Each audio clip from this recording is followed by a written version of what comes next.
चलो आज આપણે ધોરણ 12 માં સ્ટેટમાં નવા ચેપ્ટરની શરૂઆત કરીએ। ચેપ્ટર નંબર 3 સુરેખ નિયત સંબંધ।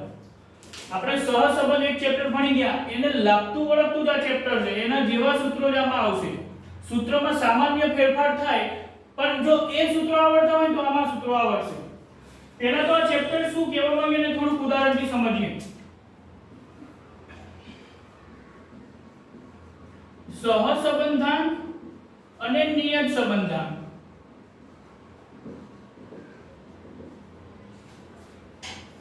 બરાબર। સહસંબંધમાં શું કહેવાતું હતું કે બે ચલ આપ્યા હોય, ચલ x અને ચલ y, બે ચલ આપેલા હોય તો x અને y નો સંબંધ કેટલો ઘનિષ્ઠ છે, કેટલો નજીકનો સંબંધ ધરાવે છે, એ ખબર કોના ઉપરથી પડે? સહસંબંધ ઉપરથી। આપણે ખબર છે કે 0.96 હોય તો આને ગાઢ સહસંબંધ કહેવાય। 0.5 કરતા ઉપર જતું રહે એટલે ગાઢ, નકર પછી આંશિક। 0.96 0.5 કરતા ઉપર છે તો એને ગાઢ સહસંબંધ કહેવાય। હવે 0.01 હોય તો આને આંશિક સહસંબંધ કહેવાય। એટલે કે આપણે આ પોઈન્ટની વેલ્યુ ઉપરથી કહી શકતા હતા કે આ સંબંધ કેવો છે, ગાઢ છે કે આંશિક છે। ગાઢ અને આંશિક બે શબ્દ આવે, બરાબર। પણ જો પછી માઈનસ હોય તો એ ઋણ અને પ્લસ હોય તો ધન। એટલે આપણે આખું આવું કરતા ઋણ ગાઢ સહસંબંધ, ધન ગાઢ સહસંબંધ, આવી રીતના।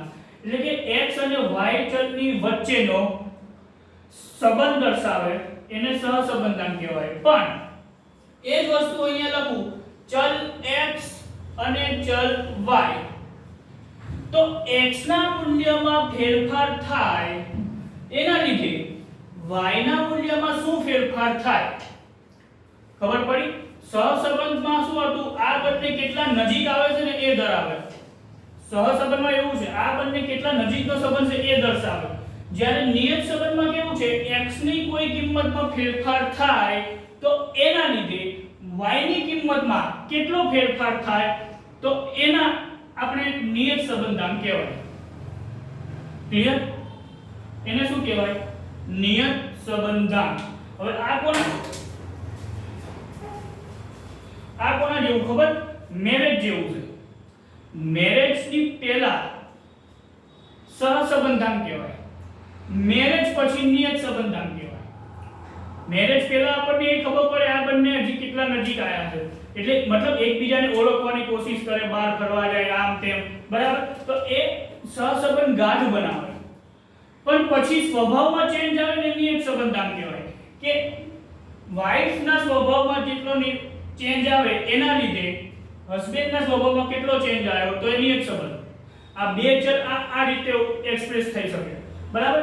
એટલે આ સહસંબંધ ચેપ્ટર નંબર 2 માં માત્ર સંબંધ કેટલો નજીકનો છે એ ખબર પડે, જ્યારે નિયત સંબંધમાં એક વેલ્યુને આધારે બીજી વેલ્યુ કેટલો ફેરફાર થઈ શકે એની માહિતી મળે।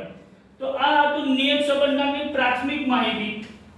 જોઈએ આપણે નિયત સંબંધાંક ચેપ્ટર નંબર 3।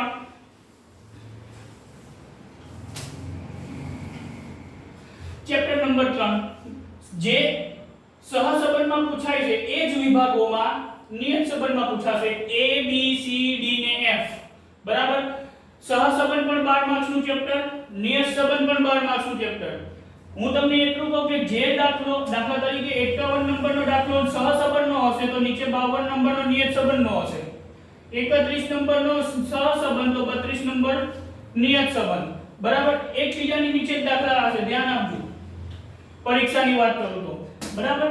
તો એક વિકલ્પ, એક પ્રશ્ન, પછી અહીંયા થિયરી ને દાખલો બેમાંથી ગમે તે એક પૂછાશે, પછી એક દાખલો વિભાગ ડી માં 3 માર્ક્સનો અને એક 5 માર્ક્સનો દાખલો, કુલ 12 માર્ક્સનું ચેપ્ટર છે, બરાબર। તો વ્યાખ્યાથી શરૂઆત કરીએ। નિયત સંબંધ કોને કહેવાય? તો બે સહસંબંધિત ચલ વચ્ચેના વિધેયાત્મક સંબંધને, આ વિધેય કયું છે આગળ આવે છે હમણાં, વિધેય કોને કહેવાય, બરાબર। બે સહસંબંધિત ચલ વચ્ચેના વિધેયાત્મક સંબંધને નિયત સંબંધ કહેવાય। સુરેખ નિયત સંબંધ મોડેલ: સાપેક્ષ ચલ y નિરપેક્ષ ચલ x।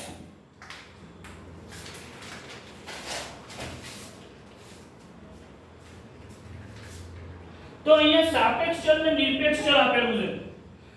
સાપેક્ષ ચલ y અને નિરપેક્ષ ચલ x ના સુરેખ વિધેય તરીકે દર્શાવાતા નિયત સંબંધ મોડેલને સુરેખ નિયત સંબંધ મોડેલ કહેવાય. તો પહેલા તો આ વસ્તુ શું છે?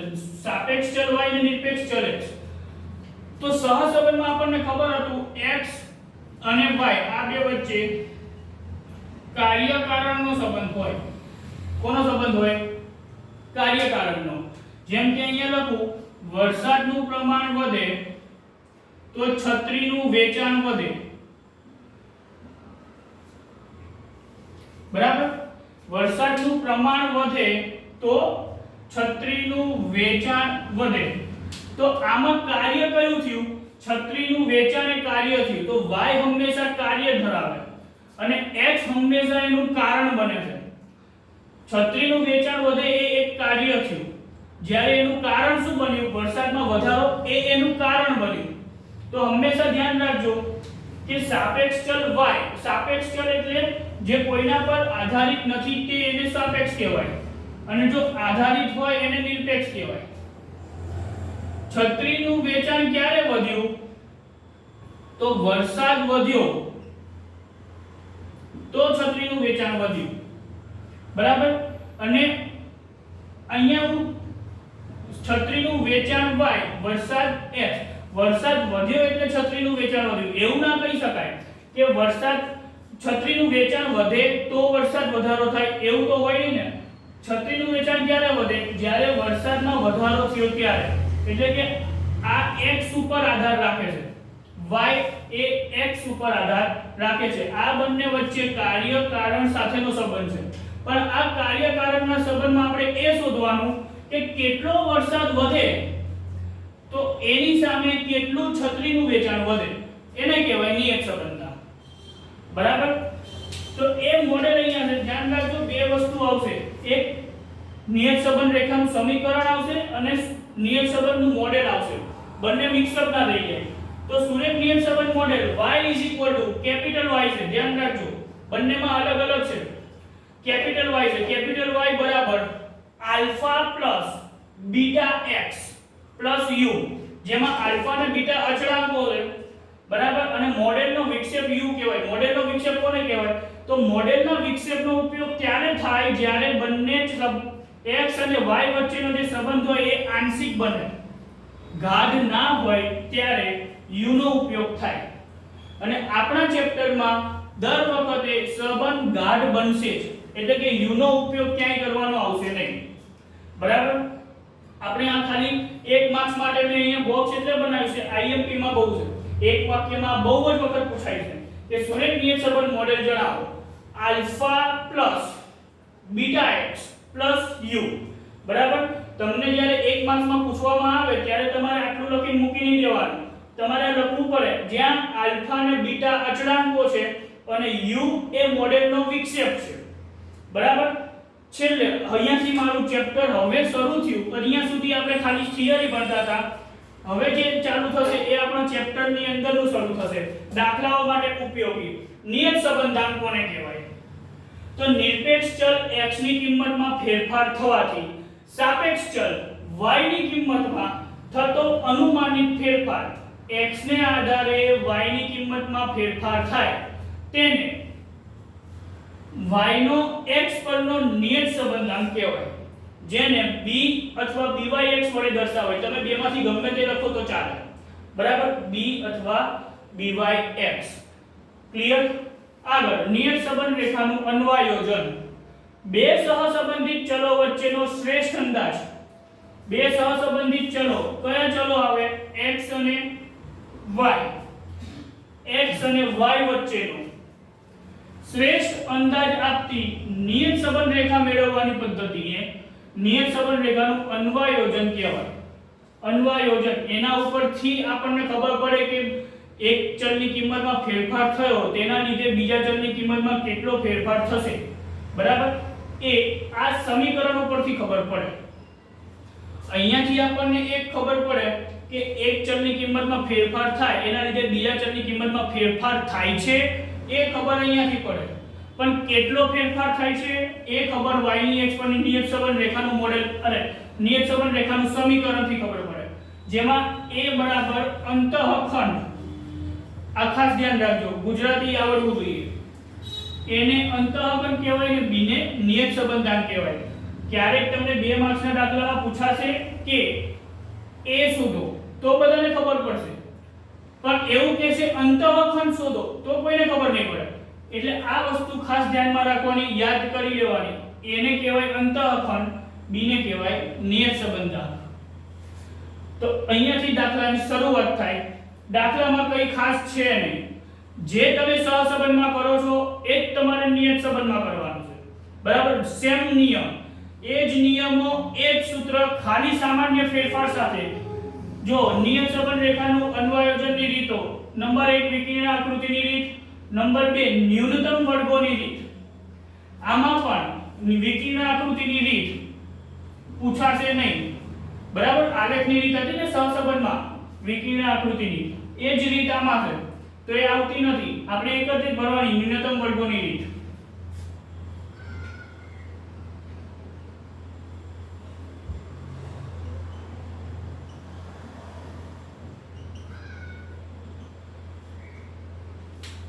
બરાબર, આપણી પાસે 3 સૂત્રો હતા, x x બાર વાળું, xy વાળું અને uv વાળું. સૂત્રમાં શું ફેરફાર પડે એ જોઈ લઈએ. ન્યૂનતમ વર્ગોની રીત, અહીંયા નિયત સંબંધાંક શોધવાના સૂત્રો મળે. નિયત સંબંધાંક શોધવાના સૂત્રો, જેમાં પહેલું લખું b બરાબર સિગ્મા x x બાર y y બાર અપોન સિગ્મા x x બાર નો સ્ક્વેર. બરાબર, આ b નું સૂત્ર થઈ ગયું. મૂળમાં કહું તો અંશમાં કોઈ ફેરફાર પડશે નહીં. જે ફેર થશે એ છેદમાં ફેર થશે અહીંયા. બરાબર, r નું સૂત્ર શું હતું કે x x બાર y y બાર અપોન રૂટમાં x x બાર નો સ્ક્વેર રૂટમાં y y બાર નો સ્ક્વેર. આવું આપણે સહસંબંધમાં લખતા હતા. બરાબર, તો એમાંથી તમે y વાળું કાઢી નાખો આખો વિભાગ અને રૂટ કાઢી નાખો એટલે તમારે સહસંબંધનું સૂત્ર બની જાય.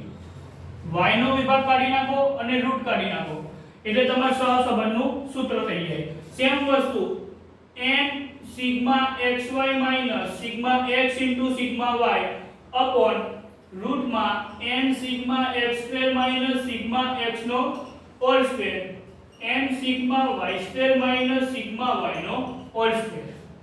આ બીજું સૂત્ર હતું. તો એમાંથી y વાળું કાઢી નાખો આખો વિભાગ અને વર્ગમૂળ કાઢી નાખો તો સૂત્ર બની જાય b નું. b n sigma xy minus sigma x sigma y upon n sigma x square minus sigma x નો હોલ સ્ક્વેર. બરાબર, તો આપણને ખબર છે જ્યાં x હોય ત્યાં u હોય, જ્યાં y હોય ત્યાં v હોય. x ની જગ્યાએ u લખતા હતા, y ની જગ્યાએ v લખતા હતા. તો y નીકળી જાય તો v નીકળી જાય અને x રહેવા દીધું તો u પણ રહેવા દેવું પડે ને. તો એ ત્રીજું સૂત્ર બની ગયું. b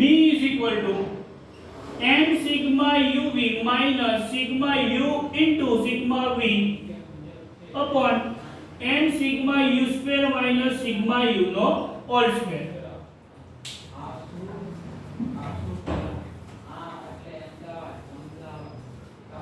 બરાબર, તો આમાંથી મારે હવે એક સૂત્ર સમજાવવાની જરૂર જ નથી. ત્રણે ત્રણ સૂત્ર સહસંબંધકમાં આવી ગયેલા છે. u કેવી રીતે શોધવાનો એ પણ તમને ખબર છે. u માં કોમન કેવી રીતે લેવાના એ પણ તમને ખબર છે. ધારવાની સંખ્યા કઈ રીતે એ પણ તમને ખબર છે. બરાબર, એટલે મેં કીધું હતું આધારિત ચેપ્ટર, સહસંબંધને આધારિત ચેપ્ટર. દાખલા ગણવાના સ્ટેપ જોઈ લઈએ.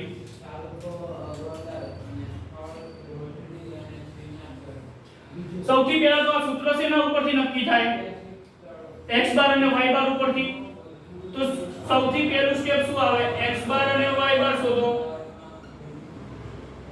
આ તમારે લખવાનું નથી હો, સ્ટેપ્સ લખવાના નથી. બરાબર, ખાલી સમજાવું છું. નંબર 2 x બાર અને y બાર શોધીએ એટલે સૂત્ર નક્કી થઈ જશે. તો સૂત્ર નક્કી થયા પછી નંબર 2 ટેબલ બનાવો, ટેબલ બનાવ્યા પછી નંબર 3 સૂત્ર મૂકો,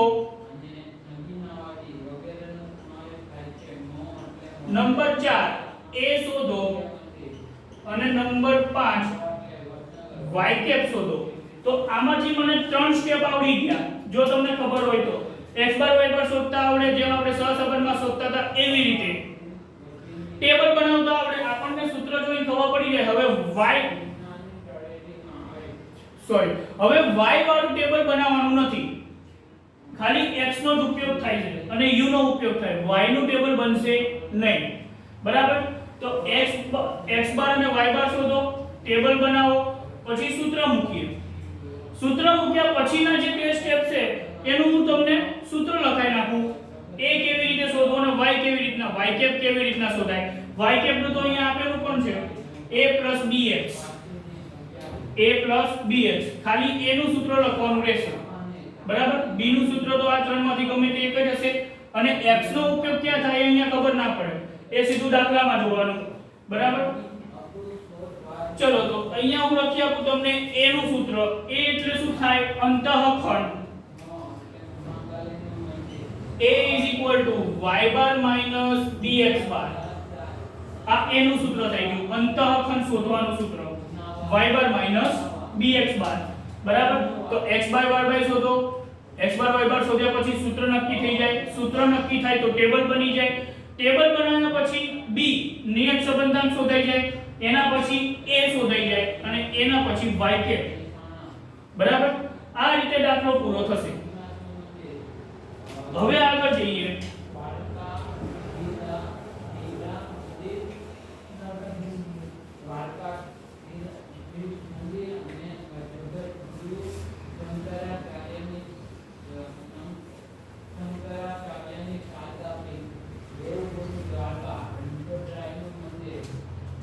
જો સમજાય તો તમને ટેબલનું b શોધવું હોય પહેલા સૂત્રમાં, તો તમને સૂત્ર નંબર 1 માટે આ પણ તમારે લખવાનું નથી ચોપડામાં. બરાબર? સૂત્ર નંબર 1 માટે તો x આપેલો હોય, y આપેલો હોય, x x બાર બનાવવું પડે, y બાર બનાવવું પડે, x x બાર નો સ્ક્વેર બનાવવો પડે અને છેલ્લે x x બાર y બાર. આટલા ટેબલ બને. બરાબર? સ્ક્વેર એમાં y બાર નો સ્ક્વેર બનાવવાનો નથી, એ નીકળી ગયું છે. બરાબર?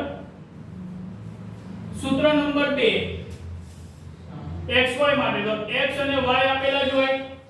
આની માટે કહું છું, x અને y આપેલા જ હોય. એની પછી શું બને?